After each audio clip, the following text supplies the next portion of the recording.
Nunca imaginé que la traición más dura no vendría de un extraño, sino de la sangre que llevé en mi vientre. La frase se repitió en mi cabeza una y otra vez, mientras el pitido constante de las máquinas del hospital marcaba el compás de mi respiración. Tenía 68 años, recién operada de la rodilla, en el Hospital Clínico San Carlos de Madrid, con una vía clavada en el brazo y la mente nublada por los analgésicos. Me sentía frágil, más frágil de lo que jamás me había permitido estar. Cuando la enfermera Soraya entró con el teléfono en la mano: señora Gutiérrez, su hijo insiste en hablar con usted. Dice que es urgente.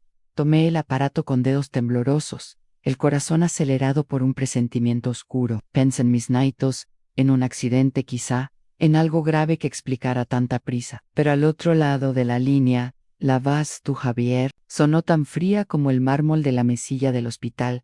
Mamá, te llamo para que no te enteres por terceros. Me caso mañana con Isabel, y por cierto, la casa de Salamanca y tu coche ya están vendidos. Necesitábamos el dinero para empezar. De cero no te preocupes. Todo está resuelto. El mundo quiero. Sentí como el estómago se me revolvía, como si la anestesia regresara para burlarse de mí. Tragué saliva con dificultad, apenas encontrando voz. ¿Qué has dicho, Javier? Él resopló al otro lado, con ese tono impaciente que siempre usaba cuando creía que exageraba. La casa, mamá, la de la calle Mayor, la que ya no puedes subir con esas escaleras. Y el SEAT que no conducías desde aquel choque en otoño. Era absurdo que siguieras con todo eso a tu nombre. Yo me encargué, es lo mejor para todos. Encerré los ojos. No podía creer lo que escuchaba. Había esperado que me necesitara, que me cuidara en este momento de debilidad. Y en cambio, había usado mi silencio y mi ausencia para robarme. Una risa amarga me escapó, sorprendiéndome incluso a mí. ¿De verdad crees que vendiste mi casa?, murmuré con una ironía helada. Pero no leíste la letra pequeña, cariño. Hubo un silencio largo, seguido de un gruñido de fastidio. Antes de que pudiera replicar, colgué el teléfono. El aparato se deslizó de mi mano, cayendo sobre la manta fina del hospital. Ya no ría. Ahora temblaba de rabia y de humillación. Soraya asomó la cabeza, alarmada. Pensó que me estaba dando un derrame cerebral. Le hice un gesto para tranquilizarla, aunque dentro de mí ardía un fuego incontenible. Javier había esperado a mi momento más débil para clavar el cuchillo. No me había visitado ni una vez durante la operación. No se había preocupado por cómo iba a caminar otra vez, pero había encontrado tiempo de Aileen Moro para falsificar papeles, para usar un poder notarial caduco y vender lo único que guardaba la memoria de mi marido Manuel a nuestra casa en Salamanca. ¿Debería haberme sorprendido? Quizás no. Desde que Manuel murió de un infarto hace 7 años, Javier se había ido alejando poco a poco. Recordaba aún cuando era pequeño, cómo se metía en nuestra cama durante las tormentas, abrazado a su dinosaurio de peluche. Pero tras la adolescencia y la ausencia de su padre, aquel niño dulce se endureció. Se fue a Madrid, luego a Barcelona, persiguiendo trabajos que nunca cuajaron. Llamaba cada vez menos. Sus visitas se reducían a mañanas fugaces en Navidad, cenas de Nochebuena mirando el reloj, como si compartir mesa conmigo fuera una obligación pesada. Annie. Siempre estaban los préstamos, primero para una startup que nunca despegó, después para inversiones que se evaporaron como humo, más tarde para un piso en Chambery que no podía pagar, una y otra vez. Yo decía que sí. Saqué de los ahorros que Manuel y yo construimos, con años de sacrificios, coches usados, vacaciones canceladas, noches de cena de pan con tomate y aceite para ahorrar. Él siempre prometía: mamá, te devolveré cada euro cuando las cosas despeguen. Nunca despegaron el año pasado. Dije basta. Se trataba de una oportunidad única en criptomonedas. Mi neg affirmer. Y desde entonces, silencio absoluto. Ni llamadas, ni felicitaciones de cumpleaños. Solo reapareció hace 3 meses, de la mano de Isabel de la Vega, alta, hermosa, hija de un empresario madrileño en ruina. Recuerdo cómo miraba mi casa con desdén, como si fuera un vestigio provinciano. Pintoresca, murmuró, mientras acariciaba la encimera de la cocina que Manuel y yo instalamos en 1987, riéndonos, porque habíamos medido mal y tuvimos que empezar de nuevo. Ese día, Javier mencionó por primera vez la idea de vender. Mamá, deberías considerar reducir el tamaño. Este lugar es demasiado para ti, lo dijo con Isabel, asintiendo a su lado. Yo me limité a responder con frialdad. Las arreglo bien. Pero ahora comprendía, aquella semilla se había convertido en un monstruo. Apreté los dientes. Lo que Javier no sabía era que, años atrás, tras la muerte de Manuel, yo había sentido esa punzada de desconfianza. Fue entonces cuando mi amiga Encarna me aconsejó protegerme, y mi abogado, don Alberto Serrano, incluyó una cláusula silenciosa en la escritura si alguien intentaba transferir la casa sin mi consentimiento. Todo volvería automáticamente a mí. No confundas la calma con paz, susurré para mis adentros, repitiendo palabras que me habían acompañado en los peores momentos. Estoy furiosa, pero aprendí hace mucho tiempo que la ira solo es útil cuando está enfocada. No iba a llorar, no iba a derrumbarme. No se trataba de venganza. Esto no se trata de venganza. Se trata de justicia. No soy invisible. No soy desechable. No he terminado. Respiré hondo y miré al techo manchado de humedad del hospital. A pesar del dolor en la rodilla, sentí algo despertar dentro de mí. La mujer que había sobrevivido a las deudas de Manuel, que había criado sola a un hijo difícil, que había levantado su vida con trabajo honrado. Esa mujer no estaba muerta. Esa mujer iba a recuperar lo que era suyo. El pitido del monitor seguía marcando mi pulso, pero ya no lo sentía como una condena. Era un metrónomo que acompañaba mi plan. Javier pensaba que había ganado, creía que yo era débil, indefensa, una anciana desechable. Se equivocaba porque yo no había perdido mi casa. Él solo había vendido una cáscara. Y muy pronto, delante de todos, iba a descubrirlo. El sol de la tarde se filtraba por las persianas de la habitación del hospital. Cuando Soraya me llevó un vaso de agua, mis manos todavía temblaban, no por el dolor de la rodilla, sino por la llamada de Javier. Sentía una mezcla de náusea y furia, un ardor en el pecho que ni la morfina podía apaciguar.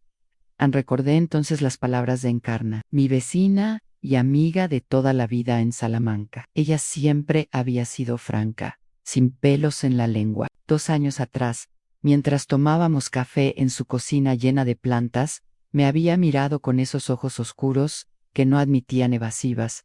María, no seas tonta, asegúrate de tener una escritura de respaldo. Si lo pones a nombre de Javier, aunque sea temporal, algún día puedes cerrarte la puerta en las narices. Yo había reído en aquel momento, pensando que exageraba. Es mi hijo, le respondí, como si esas 3 palabras fueran un escudo suficiente contra la codicia. Encarna me observó en silencio, removiendo su té con más fuerza de la necesaria.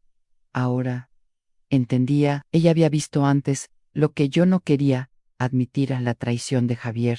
No había nacido ayer, era una sombra que venía creciendo desde hacía años, alimentada por mis silencios y mis excusas. Después de la muerte de Manuel, me refugié en las rutinas, en limpiar la casa, preparar cocidos que ya nadie comía conmigo, escuchar la radio por las tardes. San Javier, en cambio, se endureció. Al principio pensé que era su manera de procesar la pérdida, pero pronto noté cómo la distancia se convertía en indiferencia.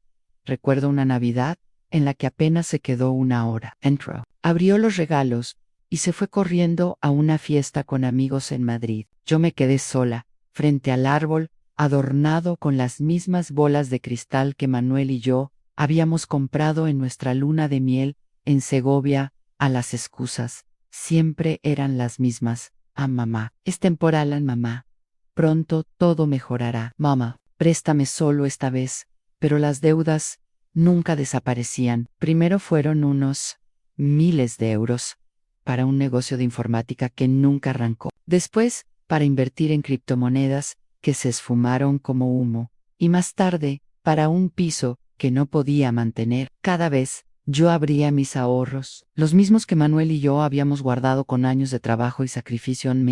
Repetía que era mi hijo, que algún día cambiaría. pero cada vez que lo ayudaba, en realidad lo hundía más en su ilusión de que siempre podría volver a mí para rescatarlo, hasta que dije, basta. Recuerdo la última vez, un año atrás, llegó con una sonrisa nerviosa, hablándome de una oportunidad de oro en un fondo digital. Le respondí con un no que me dolió en el alma, pero que sabía necesario. Desde entonces, silencio. Ni una llamada en mi cumpleaños, ni una felicitación en Navidad, hasta que apareció Isabel. La primera vez que la vi 3 meses atrás, llegó a mi casa de Salamanca, con unos tacones que resonaban sobre la madera del suelo. Era joven, elegante, con ese aire de madrileña de alta sociedad que mide a la gente con una sola mirada. Observa cada rincón de mi casa como quien evalúa un local para derribar y reconstruir.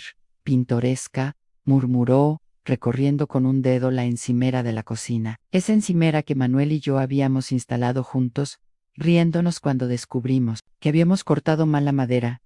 Javier estaba distinto a su lado. Se erguía más, hablaba más fuerte, la miraba como un niño ansioso por impresionar a la maestra. Y fue en esa visita cuando dejó caer por primera vez el tema de la casa. Mamá, deberías considerar reducir el tamaño. Este lugar es demasiado. Para ti sola. Me miró con esos ojos que ya no eran de súplica, sino de cálculo. Y junto a él, Isabela sentía, como si ya supiera, el desenlace. Yo contesté con voz firme, me las arreglo bien, aunque sabía que subir las escaleras cada día me destrozaba las rodillas. Aunque el jardín se me hacía imposible de cuidar, no iba a regalarles la satisfacción de pensar que podían decidir por mí.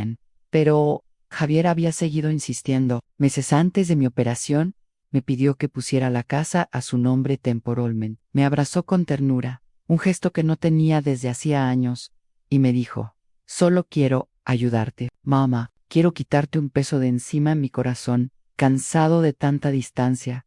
Quiso creerle, firmé, pero algo en mí no estaba en paz. Esa incomodidad me llevó al despacho de don Alberto Serrano, el abogado que había ayudado a Manuel en sus días más difíciles. Don Alberto, le pregunté, casi avergonzada, ¿qué pasa si mi hijo intenta hacer permanente lo que se supone que es temporal? Él me miró por encima de sus gafas, con esa seriedad que no dejaba lugar a ilusiones. Sí, configuramos el fideicomiso correctamente, usted seguirá siendo la propietaria. Y si alguien intenta algo turbio, se revoca automáticamente. ¿Quiere que lo haga así? Asentí, tragando saliva. Hágalo. En aquel día, sentí que me estaba preparando para la guerra contra mi propio hijo. Me dolió, pero también me dio paz. Y ahora, tumbada en la cama del hospital, comprendía que esa decisión me había salvado. Algunos capítulos necesitan terminar antes de que otros nuevos puedan comenzar. Pensé con amargura en lo que Javier no entendía era que no soy una anciana ingenua que puede ser descartada. No. Esto no se trata de venganza, se trata de justicia. No soy invisible, no soy desechable, no he terminado. Cuando Soraya salió, tomé mi móvil del cajón y marqué el número de Encarna.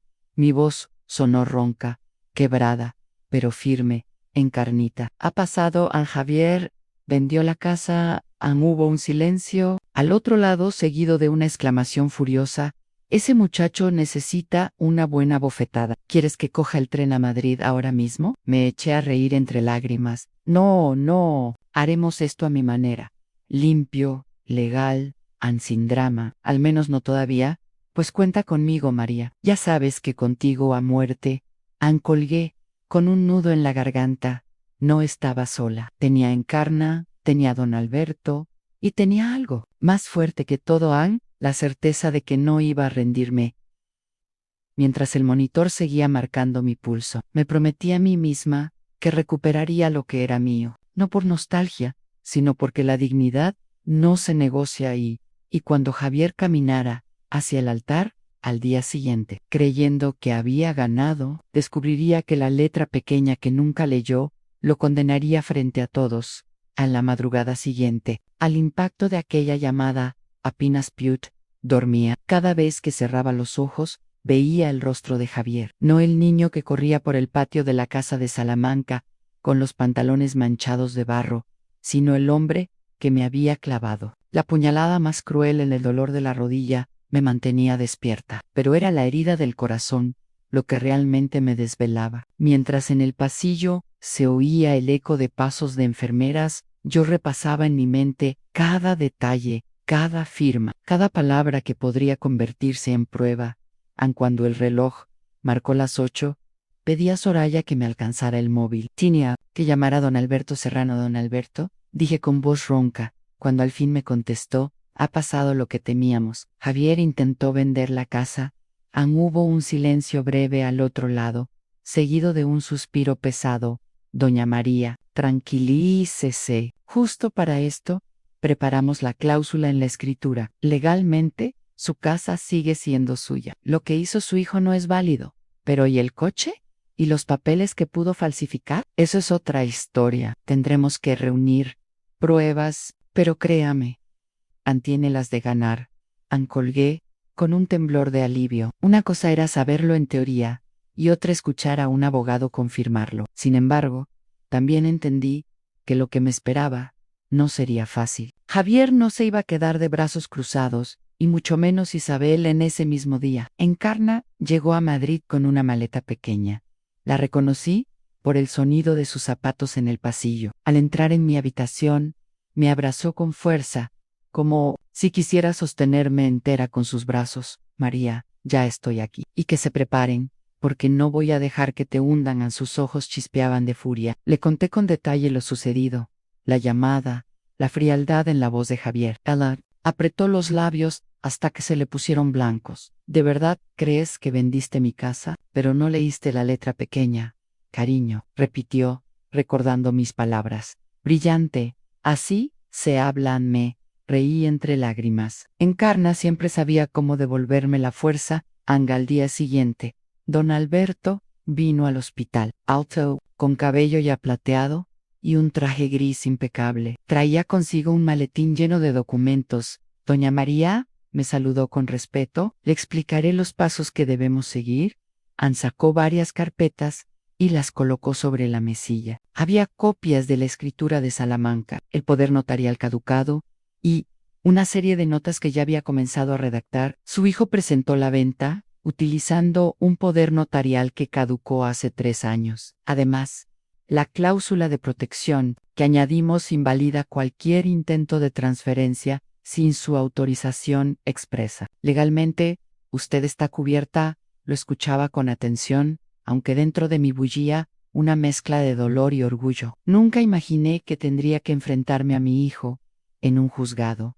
Don Alberto, mi voz se quebró. Ismi, hija, nunca pensé que llegaría a esto. Ann me miró con seriedad, apoyando las manos sobre la mesa.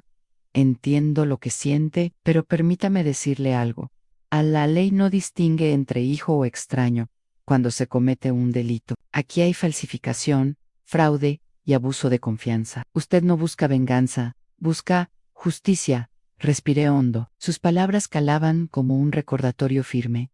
No se trataba de romper un lazo familiar, sino de defender mi dignidad. Esto no se trata de venganza, repetí en voz baja, casi para mí misma. Se trata de justicia. No soy invisible. No soy desechable. No he terminado. Don Alberto asintió. Satisfecho. Durante horas, repasamos cada documento. Él me pidió que hiciera memoria en llamadas, mensajes, cualquier detalle que probara la manipulación. De Javier saqué fuerzas para recordar todo. La visita con Isabel, la propuesta de poner la casa a su nombre, los papeles que firmé con desconfianza. Encarna intervenía de vez en cuando, indignada. Ese muchacho necesitaba disciplina desde hace años. Ahora, lo único que entiende es el golpe de la ley. Cuando don Alberto se marchó, ya había preparado una primera demanda de impugnación de la venta y un recurso para que el juez emitiera una medida cautelar, que nadie pudiera tocar ni un ladrillo de la casa hasta que todo quedara claro. En aquella noche, sola en la habitación, pensé en Javier.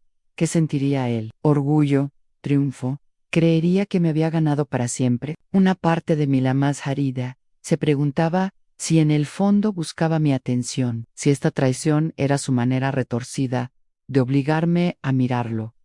Pero, enseguida, Rechacé esa idea. Anon, Javier. Ya no era un niño buscando cariño, era ya un hombre adulto, responsable de sus actos. Y esos actos tenían consecuencias. El lunes siguiente me dieron el alta y, con muletas, fui directamente al despacho de don Alberto, en la Gran Vía. Allí me esperaban más documentos y una sorpresa. Amargan Isabel había presentado también un recurso, intentando legitimar la venta como un acto voluntario de mi parte.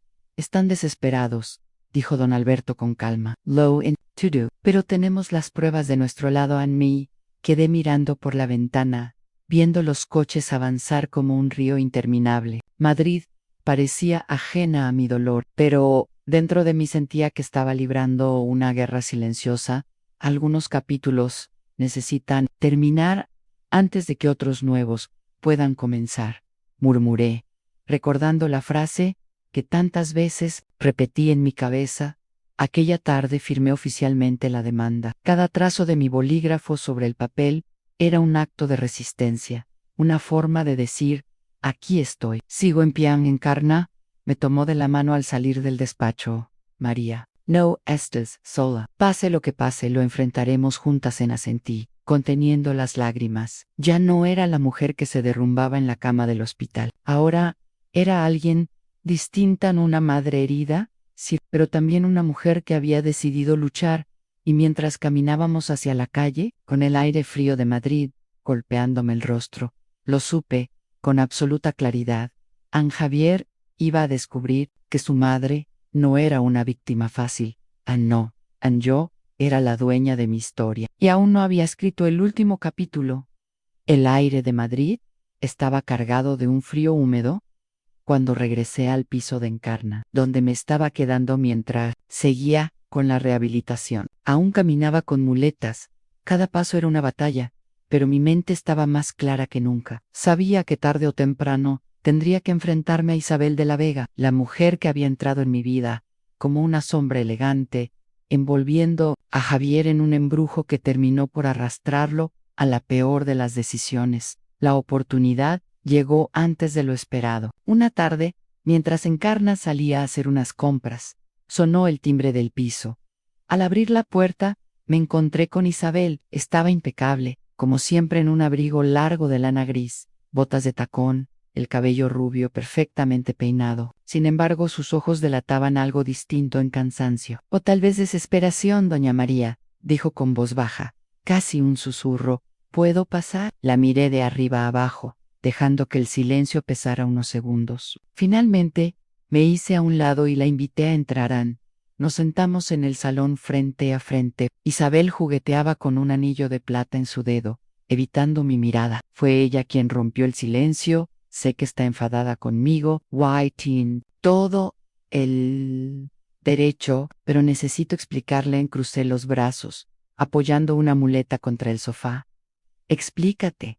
Entonces Ann respiró hondo, como si se preparara para saltar a un abismo. Mi familia, mi padre en particular, está en bancarrota. Las deudas nos ahogan. Cuando conocí a Javier, pensé que era un hombre decidido, capaz de sostenerme en medio de este desastre. Él me prometió que con la venta de la casa y el coche, todo se resolvería.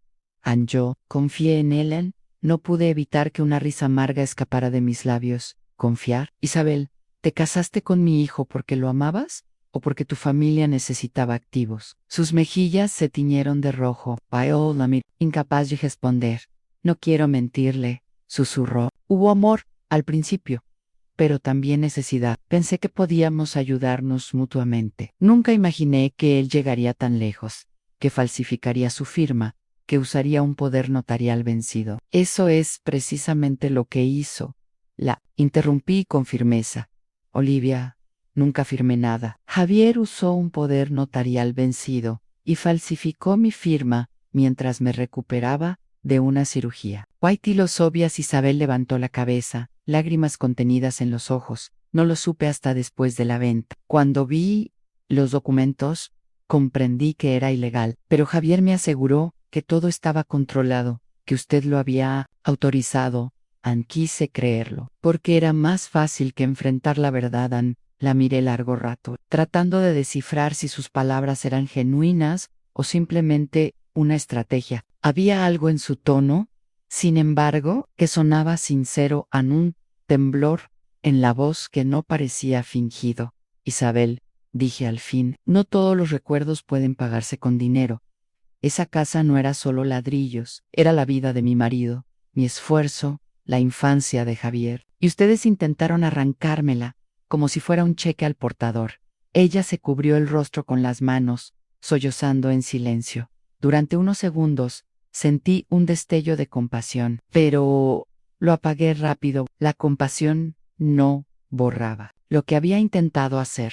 No estoy aquí para pedirle que me perdone, dijo al fin, limpiándose las lágrimas. Solo quería que escuchara de mí, que lo lamento. Mi padre me presionaba, Javier me prometía soluciones, y yo elegí mirar hacia otro lado.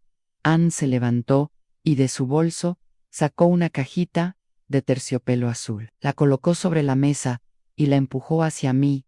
Esto le pertenece. Javier me lo dio para venderlo si hacía falta, pero nunca me atrevían a abrir la caja con manos temblorosas. Dentro estaba el reloj de bolsillo de Manuel, aquel que había pasado de generación en generación en su familia. Sentí un nudo en la garganta al verlo brillar bajo la luz tenue del salón. Pequeñas misericordias, una señal de que el pasado no se ha ido, solo estaba esperando ser redescubierto. Murmuré, acariciando el metal frío. Anne Isabel me observaba en silencio, como si esas palabras también la hubieran golpeado. ¿Va a denunciarlo?, preguntó de repente. Con un hilo de voz la miré fijamente. Voy a presentar cargos, todos ellos, no por venganza, sino por responsabilidad. Lo que hizo Javier es un crimen, y los crímenes deben responderse ante la justicia. Ante la justicia, asintió lentamente, como si hubiera esperado esa respuesta. Se puso de pie, se ajustó el abrigo y caminó hacia la puerta. Antes de salir, se detuvo un instante. Él cree que todavía puede controlarlo todo, aunque usted es débil, Anne, pero se equivoca. Usted tiene más fuerza de la que imagina. La vi marcharse, sus pasos resonando en el pasillo. Cuando la puerta se cerró, me quedé sola en el salón, con la cajita de terciopelo en la mano y una sensación extraña en el pecho. Isabel había mostrado un atisbo de humanidad, pero eso no cambiaba el hecho de que había sido cómplice. Apreté el reloj de Manuel entre los dedos, como si me transfiriera parte de su fuerza. La familia no es algo que usas, susurré en la penumbra, es algo que honras, y con esa certeza, supe que el camino hacia el juzgado no iba a ser solo un trámite. Legal sería una batalla por mi dignidad, por la memoria de Manuel, y por cada sacrificio que hice en mi vida. El día de la audiencia amaneció gris, con nubes bajas que parecían pesar sobre los tejados de Madrid. El taxi me dejó frente a los imponentes juzgados de Plaza de Castilla. Me apoyé en las muletas y respiré hondo. Aquel edificio no era solo un lugar de justicia, era el escenario donde iba a defender mi dignidad frente a todos. Anne Encarna caminaba a mi lado, con paso decidido. Don Alberto Serrano ya nos esperaba en la entrada, impecable en su traje oscuro, con un portafolio repleto de documentos. Doña María me dijo, con firmeza, hoy no tiene que demostrarle nada a su hijo, solo debe mostrarle al juez la verdad. Anne, entramos juntos. El eco de los pasos en los pasillos de mármol me recordaba a un funeral. En cierto modo lo era, el entierro de la confianza que alguna vez tuve en Javier. Anne. La sala estaba casi llena. Reconocí a Isabel sentada en uno de los bancos, con el rostro pálido, las manos entrelazadas sobre las rodillas. Junto a ella no estaba Javier. Durante días se había negado a comparecer, pero al final la citación judicial lo obligó a presentarse. Lo vi entrar unos minutos después, trajeado de manera descuidada, con una barba mal recortada y el gesto desafiante de quien aún cree tener razón. A nuestros ojos se cruzaron. Sentí un escalofrío recorrerme la espalda, pero no desvié la mirada. No iba a mostrarle miedo. El juez, un hombre de voz grave y porte solemne, abrió la sesión. Estamos aquí para dirimir la legitimidad de la venta de la vivienda situada en Salamanca y el vehículo Seat 600, ambos pertenecientes a la señora María del Carmen Gutiérrez. Don Alberto fue el primero en exponer. Su voz resonó clara, cada palabra medida como un golpe de martillo. Señoría, mi clienta nunca autorizó dicha venta. El poder notarial utilizado por el señor Javier Gutiérrez caducó hace 3 años. Además, la escritura de la vivienda contiene una cláusula que anula cualquier transferencia sin el consentimiento expreso de la propietaria. Por tanto, la transacción es nula de pleno derecho. Mientras hablaba, yo apretaba entre mis manos el reloj de bolsillo de Manuel, oculto en mi bolso como un amuleto. El abogado de Javier contraatacó, intentando pintar la historia como un malentendido. Alegó que yo, en un acto de confianza hacia mi hijo, había firmado documentos que demostraban mi voluntad de vender. El juez me pidió que declarara. Con esfuerzo me puse de pie, apoyándome en las muletas, y avancé hasta el estrado. Señora Gutiérrez, preguntó el juez, ¿firmó usted algún documento autorizando la venta? No, señoría, nunca. Mi voz salió firme, sorprendiéndome a mí misma. Estaba en el hospital recién operada, ni siquiera podía sostener un bolígrafo. Olivia, nunca firmé nada. Javier usó un poder notarial vencido y falsificó mi firma mientras me recuperaba de una cirugía. Un murmullo recorrió la sala. Sentí las miradas clavarse en mí, pero no bajé la cabeza.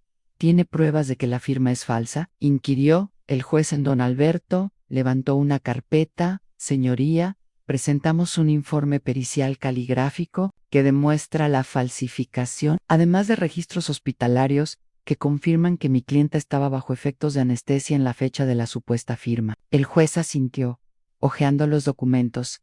Entonces fue el turno de Javier. Se levantó con un aire de superioridad, pero su voz sonaba insegura. Señoría, yo solo quise ayudar a mi madre. Esa casa era demasiado para ella. Las escaleras, el mantenimiento. Yo creí que estaba actuando en su mejor interés. ¿En su mejor interés o en el suyo propio? Intervino don Alberto con dureza, porque casualmente el dinero de la transacción fue a parar a una cuenta compartida con su esposa, la señora de la Vega. El juez alzó una ceja. Javier tartamudeó, buscando palabras. Era un acuerdo temporal. No todos los recuerdos pueden pagarse con dinero. Lo interrumpí, alzando la voz por primera vez. Esa casa era mi vida. Usted intentó arrancármela, como si fuera una mercancía.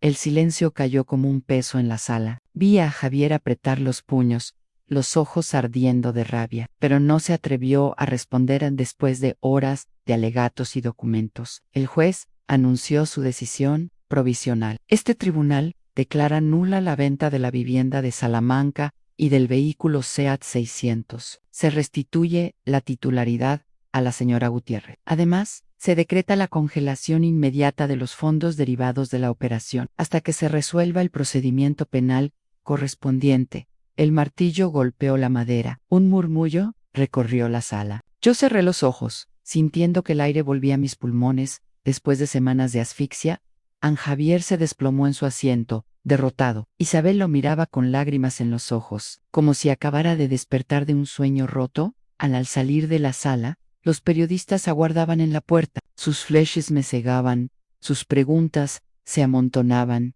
¿Qué siente al haber ganado esta primera batalla? ¿Va a denunciar penalmente a su hijo? Me detuve un instante, sosteniéndome en mis muletas, y respondí con calma. No estaba tratando de recrear el pasado. Estaba imaginando un futuro. Mi futuro, Anne. Esto no termina aquí. Hay responsabilidades que deben asumirse, incluso si vienen de la propia sangre en Encarna. Me rodeó con un brazo, protegiéndome de la avalancha de preguntas. Caminamos despacio hacia la salida. El aire frío me golpeó el rostro, pero ya no me dolía. Era un aire nuevo, de libertad. Dentro de mí sabía que la guerra no había acabado. Aún quedaba el juicio penal.